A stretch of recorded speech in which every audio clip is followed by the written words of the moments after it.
Men okuuga tapşırayın dep жатам, дуаңызды бериңиz дейт. Кудай Таалам элибизге, жерибизге, динибизге пайда бере турган, пайда келтире турган, пайдага себеп боло турган илим сага насип кылсын Кудайым.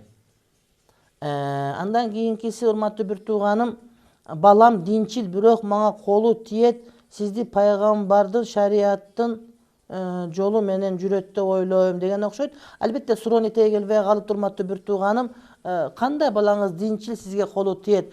Ата энеге колу тийген адам тозокко түшөт. Ата энеге колу тийген адам тозокко түшөт. Күндөрдүн бир күнүндө бир адам келип пайгамбарыбызга мен жихадка барам дегенде, ата энең барбы дегенде, бар деди эле. Фафихима фажахид, барып ата энеңдин кызматын кылып жихад кыл деди. Керек болсо ата эненин кызматын кылуу дагы чоң жихад, ошону эстен чыгарбаш керек. Анан ошондуктан мен айтат элем, бир тууганым, ата энеңе кол тийгизбе. Атаң сени урмак турсун өлтүрүп койсо дагы ага кол тийгизбе. Бул нерсе арам болот. Ата энең сенин тозок менен бейишиң. Ошолордун ыраазылыгын алсаң бейишке киресиң. Эгерде ошолордун нааразылыгын алсаң, анда сен тозокко түшүп калуу коркунучу бар. Этиет бол деп айтар элем садагасы.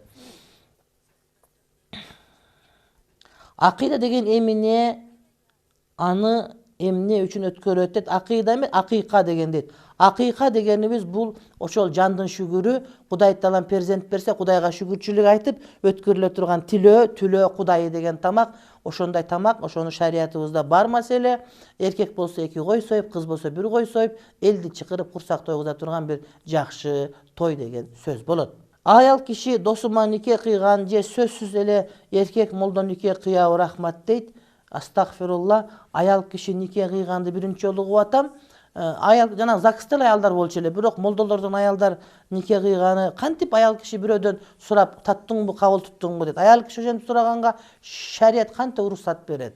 Жок, бул жакшы эмес маселе. Эгерде күбөсүндө 2 эркек болуп туруп, анан күбөлөр боло турган болсо, анда нике кабыл болот, бирок аял киши нике кыйган жакшы эмес. Ушунча дүйнөдөн, ушунча 2500 эркек молдодон сага 1 эркек молдо чыкпай калдыбы? Сенин күнүң бир аялдын никесине түшүп калды, урматтуу бир тууганым.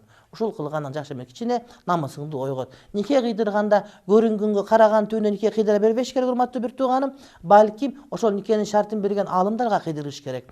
Мен ойлоп атам, жакын арада ошол жанагыдай нике кыя турган молдолорго лицензия бериш керек дегенди көтөрүп чыгайын деп атам. Ошентсек, ошондо көрүнгөн адам нике кыйбайт дагы, атайын бир адамдар гана нике кыйыш керек болот да. Ошондо нике туура кыйылат эле. Кээде күйөөсү бар аялга нике кыйылып калат, кээде эмчиктеш бир туугандарга нике кыйылып калат, кээде иддасы бүтө элек башка бирөөнүн аялына деле нике кыйып койгон чала молдолор көп кездешип калат.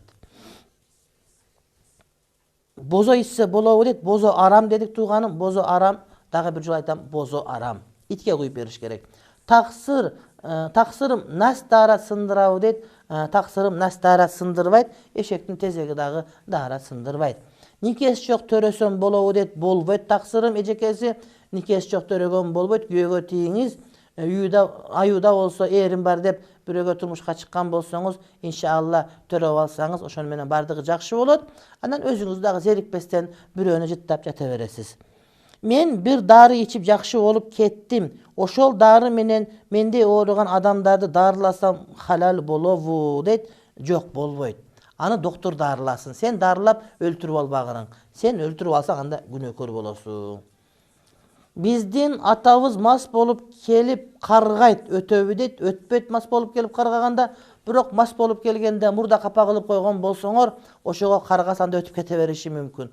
Ошондуктан атанын, эненин назарынан калбаш керек, урматтуу бир тууганым.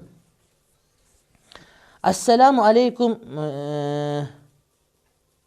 Элчи авама дуа бериң, ичпей калсын, рахмат сизге дейт. Элчи бир тууганым, арак ичпеңиз. Кудай Таалам арак ичип аткан бир туугандардын бардыгын арактан алыстаткан болсун. Арак көргөндө кускусу келе турган болсун.